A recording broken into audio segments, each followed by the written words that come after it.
제22대 국회의원 세종시 후보님을 모시고 지역 발전 비전과 공약을 들어보는 자리로 지역 언론인 여러분들과 함께 자리를 만들었습니다. 오늘 첫 번째 손님으로 세종시 을구에 도전장을 던진 국민의힘 이준배 후보님을 모셨습니다. 예, 시청자 여러분 반갑습니다. 세종시 을선거구의 국민의힘 국회의원 후보 이준배입니다. 네, 반갑습니다. 예, 반갑습니다. 네, 요즘 꽃샘 추위로 거리 인사도 쉽지 않을 텐데요. 예, 21일 어제 일찌감치 첫 번째로 후보 등록을 하셨어요. 예, 본격적으로 선거운동을 시작하게 될 텐데 소감이 어떠십니까? 예, 뭐 꽃이 피니까 샘을 부린다고 꽃샘추위라고 하는 모양이죠. 네. 예, 뭐 그런 걸 좀 염두에 두고 우리 시민들을 만날 수 있는 여유는 뭐 사실 저한테는 없는 것 같습니다. 그런데 제가 일찍 선거 운동을 시작을 했거든요. 제 옷이 좀 가벼워지는 걸 보면서 봄이 오는구나 이런 생각을 하고 있습니다. 일찍 말 그대로 작년에 12월 12일 날 제가 예비후보 등록을 시작한 이후에 계속 선거 운동을 지속적으로 하고 있고 우리 시민들을 만나고 있습니다. 경선 과정도 치열했고요. 우리나라에서 아마 대한민국에서 7대1이라고 하는 가장 높은 경쟁력을 뚫고 이제 후보가 된 만큼 책임감 있게 또 무거운 마음을 가지고 시민들을 만나면서 제가 가지고 있는 우리 국민의힘이 해야 될 일들에 대해서 차근차근 설명도 드리고 또 함께 시민들의 이야기도 듣고 그러고 있습니다.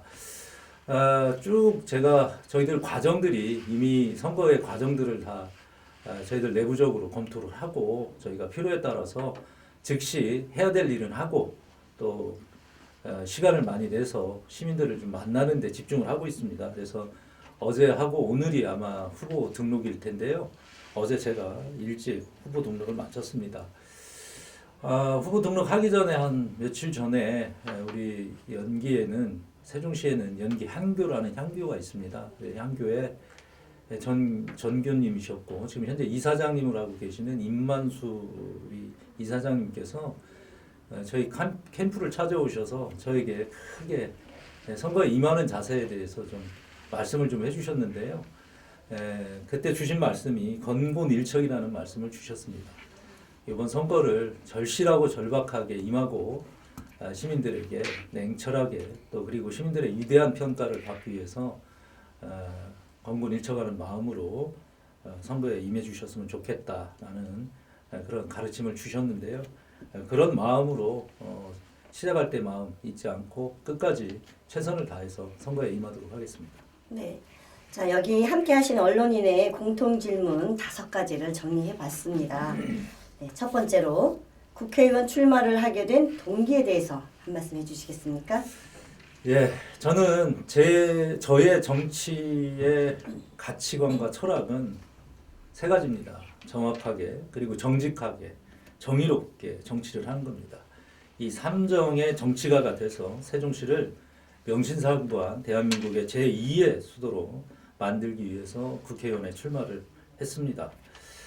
세종시는 행정 수도로서의 위상을 갖춰가고 있고 또 언젠가는 그 꿈이 현실이 될 거라고 저는 믿고 있습니다. 그것을 위해서 우리가 지금 22대 국회의원으로서 국회에 출마한다라는 이야기보다는 그 다음을 위한 이야기가 지금은 필요하지 않을까 생각이 듭니다. 세종시의 향후 100년을 위한 준비가 지금 시작돼야 됩니다. 그래서 저는 우리 세종을 지역을 4개 권역으로 나누고 4개의 특구 지정을 통해서 반드시 세종을 경제 중심 도시로 만들려는 생각을 또 계획을 가지고 있습니다. 그런 마음으로 매일 유권자들 만나고 인사를 드리고 있고요. 우리 시민들의 바람을 또 그 바람을 들을 때마다 계속 경청도 하고 함께 그 고민을 풀어나가기 위해서 많은 시간을 우리 시민들 만나는 데 할애를 하고 있습니다. 요즘 더 실감하고 있는데요.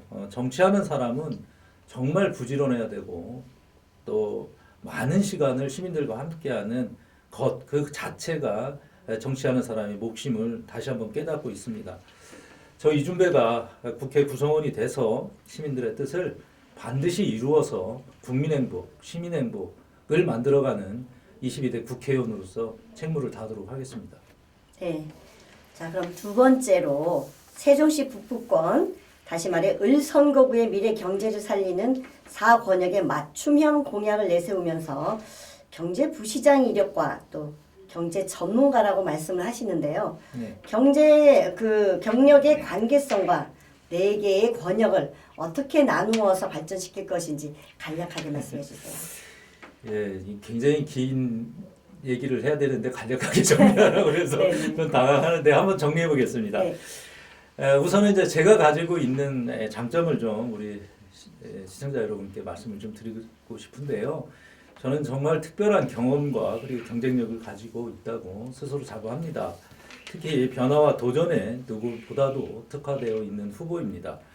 제가 공업고등학교를 졸업하고 대기업의 개발자로, 또 창업 후에 100억대 매출을 하는 벤처기업의 CEO로, 또 스타트업을 육성하는 엑셀러레이터로, 또 제88호 대한민국 최연소 기능한국인으로, 그리고 세종시 경제부시장으로 늘 도전과 혁신으로 기업 경영부터 행정에 이르기까지 다양한 경험을 쌓았습니다.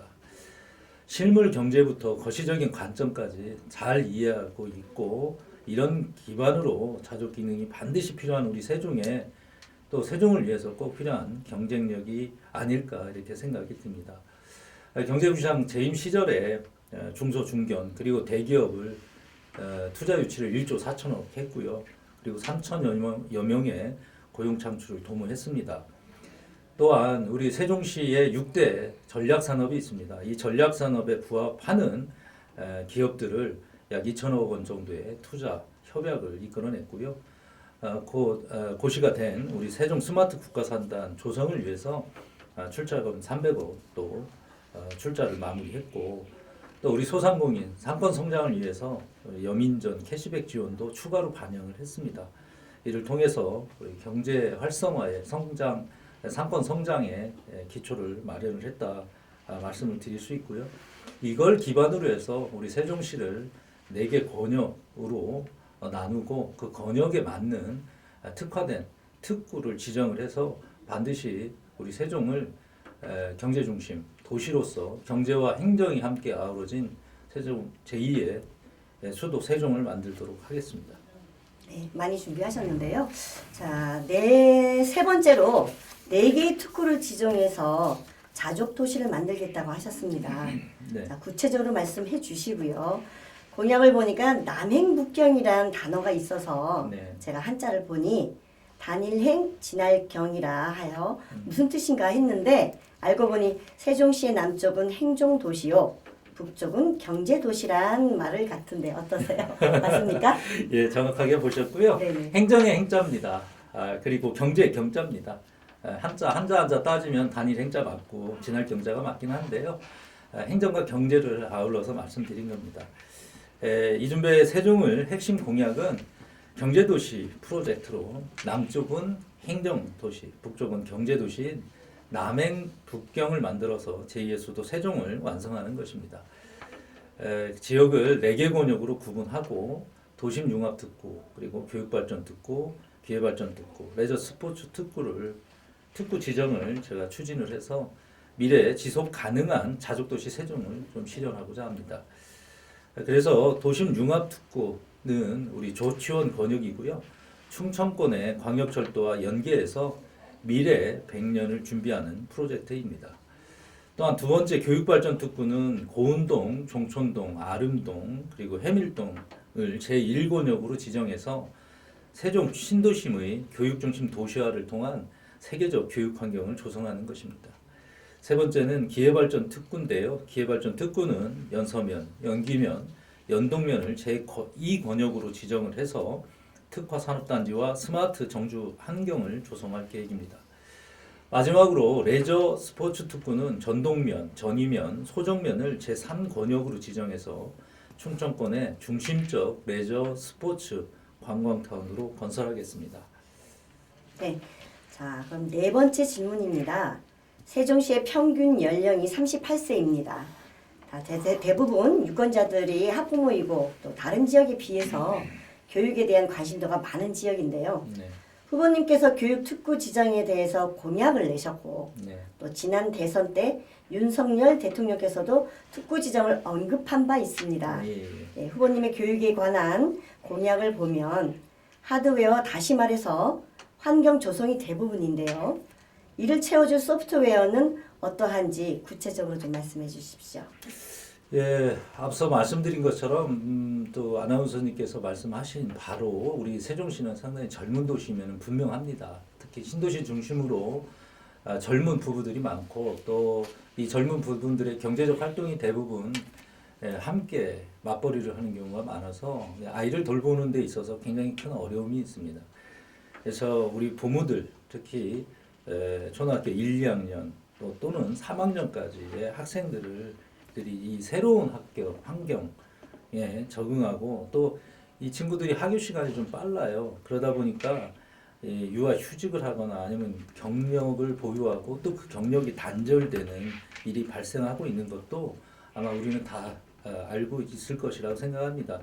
그래서 이 취약한 부분을 좀 보완해 줘야지만이 우리 젊은 부부들이 우리 육아를 하는 데 있어서의 어려운 부분을 좀 더 도와주고 그런 것들이 돼야지만이 또 경제 활동에 있어서의 좀 적극적인 경제 활동과 소비 활동을 할 수 있는 기회가 아마 그분들께 전해질 것 같습니다. 그래서 뭐 하드웨어적인 측면에 대해서 어떻게 이 생태계를 만들고 환경을 만들어 줄 건지에 대해서는 우선은 아동 돌봄 거점 센터를 좀 저희들이 만들어야 되겠다, 구축을 해야 되겠다. 그래서 우리 유아들의 건강이나 이런 놀이센터들을 설치해서 우리 육아가 엄마하고 떨어져 충분히 뭐 교육학에서 얘기하는 본딩 타임이라고 하죠.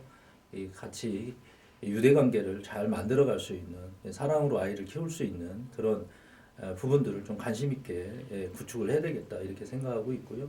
이를 통해서 우리 영유아와 그리고 어린이의 맞춤형 교육 돌봄 환경을 반드시 개선을 해야 되겠다 이렇게 생각을 합니다. 그리고 그 이어서 이제 고등교육 쪽으로 넘어갈 때 중등교육, 고등교육 과정을 거칠 때는 우리 각 구에 있는 우리 유재화 후보가 반드시 그 부분은 또 좋은 또 공약들을 만들어내고 있고요. 교육이 유아에서부터 시작해서 고등교육까지 공교육이 공교육으로서의 역할을 잘 할 수 있도록 차분히 저희들 시민들 특히 학부모님들의 이야기를 들으면서 맞춤형으로 함께 만들어가는 교육과정, 만들어가는 교육 환경을 조성을 하도록 하겠습니다. 어제 한 3일 전에 마침 우리 학부모회하고 간담회를 했고요. 장장 2시간 넘는 긴 시간 동안 간담회를 했습니다. 그만큼 아이들을 키우는데 학부모님들이 꼭 반드시 필요하긴 하나 한 아이를 키우는데 부모의 역할보다도 마을의 역할이 더 크기 때문에 마을의 역할에 좀 더 집중해서 환경 조성을 하는 데 노력을 할 거고요. 이게 단순히 아이들을 가르치고 육아를 통해서 보육하거나 학교 생활을 하는 거에서 끝나는 게 아닙니다. 이게 실질적인 소비하고도 연계가 되기 때문에 우리 젊은 부부들이 소득은 일정할 수밖에 없습니다. 갑자기 늘어날 수가 없기 때문에 가장 좋은 경제 정책은 소비를 줄여주는 겁니다. 그래서 실질적인 소득을 늘려주는 거거든요. 이 실질 소득을 늘려주는 방법. 그래서 소비를 현명하게 할 수 있게끔 기회 제공을 해줘야 되는데 이 육아 돌봄센터 같은 이런 시설들이나 이런 프로그램들은 그들에게 실질 소득을 더 키워주는 또 더 크게 만들어주는 부수적인 또 낙수 효과도 있다 이렇게 저는 생각을 해서요. 반드시 대통령 공약과 함께 여당의 공약은 약속이 아니라 실천이거든요. 반드시 실천해서 우리 어머님들에게 육아에 대한 부담을 줄여드리도록 최선의 노력을 다하겠습니다. 네. 자, 5번째로 모든 후보께 여쭤보는 공통 질문입니다. 자, 세종시의 난제 중 하나가 상가 공실입니다. 이게 문제가 크게 부각되고 있습니다. 후보님께서는 경제부시장 역임도 하셨고 또 경제 전문가라고도 자처하시는 분으로서 자, 해결 방안이 있으신지 여쭤보고 싶습니다. 예, 정말 어려운 문제입니다. 근데 이제 기본적인 그 큰 원칙은 이 문제가 어디에서부터 시작됐는지를 좀 파악을 해야 되는데요. 결국은 기본적 경제 개념은 수요와 공급의 문제입니다. 우리가 만들어지는 도시다 보니까 진행형 도시다 보니까 목표에 부합하는 환경으로 계속 그 상가를 만들었고 그런 상가들이 결국은 공급과 수요에 대한 불균형을 만드는 거죠. 결국은 그런 부분들이 상가 공시를 만들어낸 주요 원인입니다. 그렇다고 해서 이 원인이 시간이 더 지나가면서 정주 인구가 늘고 하면 풀릴 거 아니냐 이렇게 얘기할 수도 있겠지만 이런 얘기는 사실은 행정을 하는 사람이나 정치를 하는 사람들이 할 얘기는 아닙니다. 왜냐 그 사이에 고통받고 어려워하는 소상공인이 있고 시민들의 불행이 거기서 시작이 되기 때문에 그렇습니다. 그래서 당장의 문제, 당장의 어려운 부분들을 해결하기 위해서는 저는 뭐 몇 가지 이유가 있겠지만 가장 행정에서 해야 될 가장 큰 것은 규제입니다. 규제를 어떤 형태로 과거의 기본계획 수립 당시에 세워졌던 것들과 현재의 상황이 어찌 다른지 다른 지점을 찾아갖고서 개선도 필요하고 더 크게 지금 현실에 맞게끔 바꾸어 나가는 그런 혁신적인 접근이 필요하다 생각이 듭니다. 최근에 나성동 일대에 이제 어떤 숙박을 할 수 있는 시설을 하자고 하는 상공인들의 의견이 있었고 지역 주민들이 좀 반대를 하면서 그런 합의점을 찾아가는 과정에 있는 걸로 알고 있습니다. 그 부분도 결국은 이제 규제에서 시작된 문제이기 때문에 우리가 생각하는 지금 세종시의 가장 큰 문제는 모든 규제들이 좀 더 포지티브하게 돼 있다는 겁니다. 이것만 되고 나머지 안 되라는 식의 규제를 이것 빼놓고 다 되라고 하는 조금 더 네거티브한 규제로 빨리 전환을 할 수 있는 규제의 혁신, 규제의 어떤 변화가 지금 당장 필요할 것 같고요. 또 두 번째는 아까 말씀드린 대로 소비라는 것은 그만큼 소비를 할 수 있는 소비 인구가 많아야 됩니다. 다시 얘기해서 경제 인구를 말씀드리는 건데요. 우리 40만 인구 중에 실질적인 경제 인구, 돈을 버는 인구가 한 10만 정도 됩니다. 여전히 경제 인구가 한 40만 정도 돼야 우리가 생각하는 필요한 것들, 뭐 백화점이라든지 뭐 호텔이라든지 이런 것들이 자연스럽게 들어올 수 있는 시장의 어떤 환경이 되는데 그런 지점이 사실은 좀 어렵습니다. 그렇기 때문에 아무래도 그런 소비 인구를 늘리는 방법이 정주 인구만 늘려서 그럼 해결할 수 있느냐? 사실 그렇지는 않습니다. 제가 봐서는 이제는 인바운딩 효과라고 하죠. 세종을 찾아오는 관광객 수요를 늘려야 됩니다. 그렇기 때문에 우리 시정 4기가 출범하면서 다양한 콘텐츠를 지금 개발하고 또 그런 것들을 통해서 유동인구, 소위 관광객을 많이 늘리려고 하는 프로그램들을 지금 계속 하고 있죠. 그 중에 하나가 우리 정원산업 박람회라든지 또 뭐 여러 가지 어떤 관광 자원들을 활성화하고 또 그런 이벤트들을 만들어갖고 우리 소상공인들이 우리 지역에 있는 소비 인력, 소비의 어떤 규모만 가지고 어떤 상권 성장을 성장을 만들어가기보다 그런 외부 인력들이 많이 들어와서 상권 성장이 가능하게끔 하는 인바운딩 효과, 이것을 위한 힐링 콘텐츠를 많이 만들어내야 된다라는 거고요. 그런 측면에서 뭐 레저 스포츠 특구도 일종의 관광 수요를 늘려가기 위한 방식이다 이렇게 생각합니다. 또 세 번째는 우선은 이제 그 상가에 저희들이 여러 가지 그 상가에서 그 쇼핑을 할 때 쇼핑의 어떤 그 소비자들의 패턴을 좀 더 깊이 있게 연구를 해야 됩니다. 아무래도 세종시의 신도시 중심의 소비 인구 중에 공무원도 많잖아요. 공무원들은 그렇게 드러내놓고 소비하는 그런 계층이 아니거든요. 그런 부분들을 좀 더 계층별로 좀 정확하게 분석을 해서 시장 분석을 우리 상인들한테 제공하는 그런 노력도 필요하다고 생각이 들고요. 특히나 변화무쌍한 시장 환경에서 폐업 내지는 사업을 어려워서 계속 지속 못하는 경우가 많거든요. 그런 부분에 있어서 크게 두 가지 측면으로 보면 하나는 2차 보전이라든지 소상공인들을 위한 대출이나 그리고 자금 지원 그리고 교육 컨설팅 같은 이런 부분들이 공공영역에서 조금 더 실질적으로 상인들의 경쟁력을 높이는데 좀 효과적인 방법들을 찾아서 지원을 해야 될 것 같고요. 두 번째는 폐업이나 이런 부분들이 소위 파산하면 오라는 경우가 굉장히 많습니다. 이게 세금 문제라든지 은행의 은행권 이자 문제 때문에 그런 일들이 많이 발생을 하는데요. 이 착한 청산을 할 수 있는 청산의 어떤 방식도 이제 이번 기회에 좀 더 손을 봐야 된다. 물론 이게 뭐 국회의원이 해야 될 일이냐라는 생각이 조금 있는데요. 이런 문제를 문제 인식을 갖고 대안을 제시해서 시의 집행부나 또 광역시의회에서 좀 더 세밀하게 다룰 수 있도록 하는 것 뭐 등등 이런 것들이 굉장히 많은데요. 이 상권 문제는 뭐 제가 뭐 이 한 꼭지만 가지고 얘기해도 뭐 밤을 새서 할 수밖에 없는 문제 아닌가 이렇게 생각이 듭니다. 여튼 가장 중요한 건 함께 계속 소통하면서 문제를 같이 공유하고 인식하면서 그 문제를 해결해 나가는 그런 지혜로움이 좀 필요할 때가 아닌가 이렇게 생각이 듭니다. 예. 자, 마지막으로 여쭤보겠습니다. 어떠한 선거 전략으로 이 세종시민의 표심을 확보하실 건지, 그리고 유권자들께 전하고 싶은 말씀이 있으시면 한 말씀 부탁드리겠습니다. 뭐 앞서 말씀드린 것처럼 집권 여당의 공약은 약속이 아닙니다. 실천입니다. 이준표의 공약은 약속이 아닙니다. 실천입니다. 지금 국민의힘이 합니다. 저 여당의 국회의원 후보로서 저 이준표도 지금 합니다. 이제는 변화해야 할 시기라고 저는 생각합니다.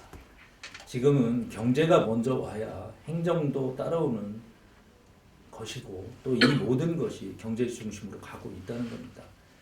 결국 시민들의 바람은 세종시가 경제 중심 도시로서 행정도 붙이고 또 국가도 붙는 그런 도시를 만드는 것입니다. 이를 위해서 저 이준배는 시민의 대표로서 시민 행복이 경제 중심으로 돌아갈 수 있도록 최선을 다하겠습니다. 국민 행복, 시민 행복, 이준배의 마음가짐과 자세입니다. 이번 총선은 여러분의 소중한 의무이자 권리입니다. 지난 약속들을 계속 반복해서 하고 실질적인 결과를 보이지도 못하는 이들에게 반드시 책임을 물으셔야 합니다. 지키지 못할 약속으로 유권자를 속이는 사람이 누구인지 잘 구분하셔야 합니다. 지금 할 수 있는 사람이 누구인지 우리 현명하시고 위대하신 동료 시민 여러분들께서 잘 헤아려 주시기 바랍니다. 저는 반드시 실행합니다. 실천합니다. 그리고 현실로 보답하겠습니다. 감사합니다. 네, 약속이 아닌 실천으로 행동으로 보여주시겠다고 했습니다. 예, 꼭 실천하시고요. 자, 이렇게 어려운 시간 내주셔서 정말 감사드리고요. 예, 좋은 결과 있으시길 저도 바라겠습니다. 예, 기도해 주십시오. 네, 감사합니다. 감사합니다.